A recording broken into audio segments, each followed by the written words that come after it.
Where? Above us!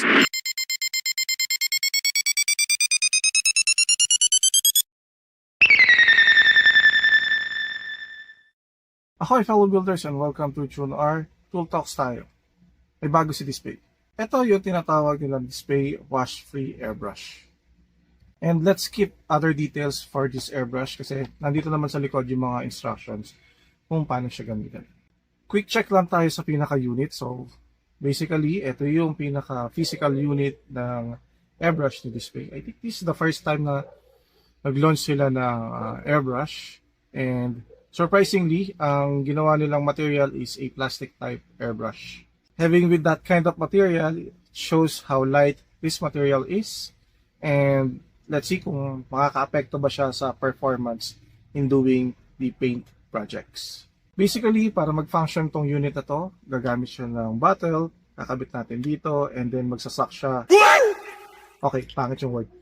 Gagawa siya ng pressure para i-pull out niya yung paint, and then magpo-produce siya ng fluids, which is ibubuga naman ng air from here. And another feature niya, meron din siyang additional attachment just in case gusto mong gumamit ng isang marker or specifically yung display marker nila to blast the fluids out of this pen. Comment nyo lang kung gusto nyo gawan ko siya na separate video. But here's the thing. Okay, as we all know, there's a lot of preparation that you need to consider before you start doing your airbrush project, particularly with your this dual action airbrush. Yan, so ganitong unit. And there are lots of steps and considerations that you need to execute in order for you to perform a good airbrush project. Kailangan mo muna i-secure that your airbrush is in good condition before blasting your paint. You need to prepare first the following. Wash the cup. Check the trigger. If it's not stuck, do a quick burst spray. Load the color. Start your project. Cleaning up. Do the bubble wash. Clean and wipe the cup.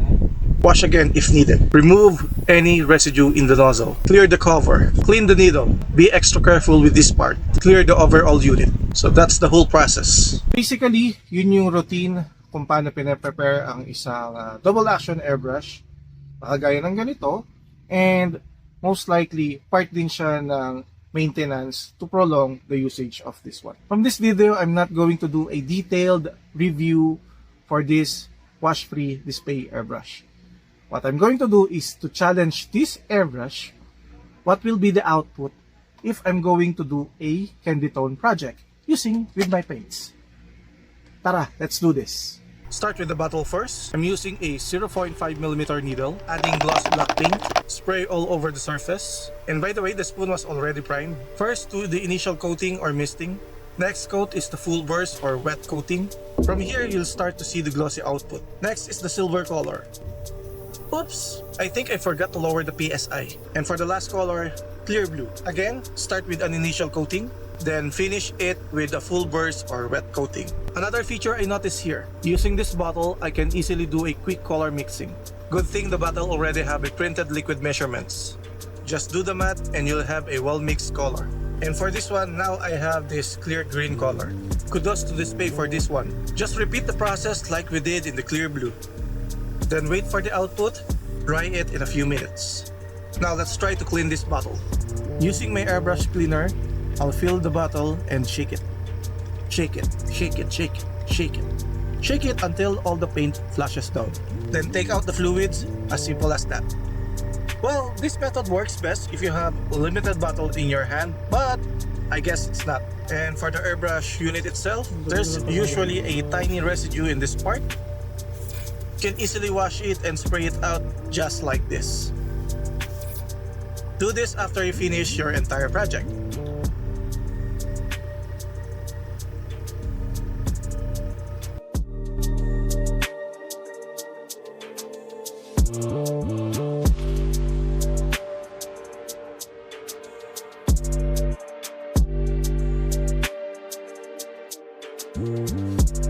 DSPIAE Wash-Free Airbrush is a real time saver, especially when I'm juggling multiple colors in my project builds. In short, it's made for fast, clean, and efficient painting. No flushing, no disassembly, perfect for both beginners and pros, tackling model kits, miniatures, or inventory.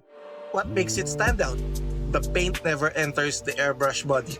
It's stored in a separate bottle that you simply screw onto the base. When you're ready to switch colors, just swap the bottle, no cleaning needed. Plus, it comes with interchangeable needles. They have 0.3mm and 0.5mm, so you can easily adjust your spray pattern depending on the level of detail you need. Of course, this is available at Hobby Lobby, authorized dealer of DSPIAE tools. And what you will get is the unit itself with the marker and the airbrush racks, 0.3mm and 0.5mm needles, 50 pieces each, and with two 50ml bottles.